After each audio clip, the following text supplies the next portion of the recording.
সুস্থ থাকতে চাই কে কে দেখি? ওমা ওমা, মানে আমরা সুস্থও থাকতে চাই আবার ব্যায়ামও করব না, তাইলে মাটি কাটে কে? মানে কে মাটি কাটে? তুমি না, মানে আমাদের কায়িক শ্রম অথবা ব্যায়াম কিছু একটা লাগবে না? নাহলে আমরা ভালো থাকতে হলে তো যে কোনো একটা কিছু লাগবে। আমি ভালোও থাকতে চাই, ব্যায়ামও করব না, কায়িক শ্রম করব না, তো এইভাবে কি ভালো থাকা সম্ভব কিনা বলেন? এটা কি আসলে পারা সম্ভব আমাদের পক্ষে? তাহলে আমরা যারা সুস্থ থাকতে চাই তাদেরকে অবশ্যই কিছু কায়িক শ্রম অথবা ব্যায়াম করতে হবে নাকি?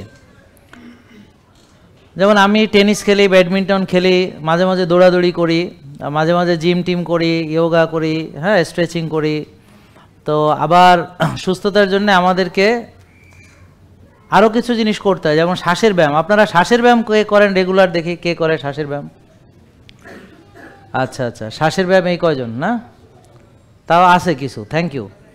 আচ্ছা, তাহলে 6টা শ্বাসের ব্যায়াম জানেন কে কে? আমাদের যে 6টা শ্বাসের ব্যায়াম আছে কে কে জানে দেখি? মাত্র কয়জন? অল্প কয়জন, তার মানে বেশি লোক জানে না। এবং 6টাই করে এরকম কেউ আছে? 6টাই করে একজন? একজন। দেখেন পুরো মানে এত মানুষ শয়ে শয়ে একজন মাত্র করে, ঠিক আছে, থ্যাংক ইউ। তাইলে আমরা প্রথমত হচ্ছে আমরা জানিও না, আমরা মানিও না, জানলেও মানি না।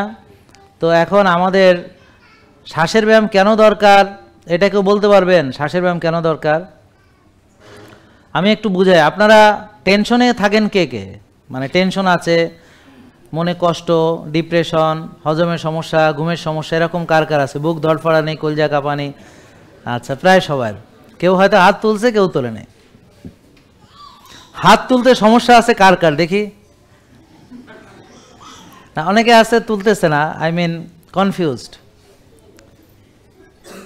এখন আমরা যে খাবার খাই, মানে সাধারণত যে খাবারকে আমরা সাধারণ মনে করি বা স্বাভাবিক মনে করি, এই খাবারগুলো যারা আমরা রেগুলার খাই, এই খাবারগুলো সম্পর্কে আপনাদের ধারণা আছে যে এটা কি হালাল এবং তৈয়ব কিনা? আমরা কি তৈয়ব বুঝি কিনা, হালাল বুঝি আমরা? তাহলে হালাল হচ্ছে হালাল খাবার, যেটা আল্লাহ হালাল করেছেন আমাদের জন্যে, যেগুলো হারাম নয় সেটাই হালাল। আর হালাল রুজিও হইতে হবে, হারাম রুজি দিয়ে হালাল খাবার হয় না। আর হচ্ছে তৈয়ব মানে কি? কল্যাণ, প্রকৃত, রিয়েল, যে খাবার খেলে আপনি সুস্থ থাকবেন, রোগী হবেন না, যে খাবার খেলে আপনি শক্তি পাবেন, এনার্জি পাবেন, স্ট্রেংথ পাবেন, যে খাবার খেলে আপনি পুষ্টি পাবেন, এবং যেই খাবার আপনার শরীরের গঠনে বা শক্তি উৎপাদনে সাহায্য করবে এবং জীবনকে সামনে আগায় নিতে, গঠন করতে সাহায্য করবে, পরিচালিত করতে। জেকে লাইফস্টাইল, ওষুধ মুক্ত সুস্থ জীবন।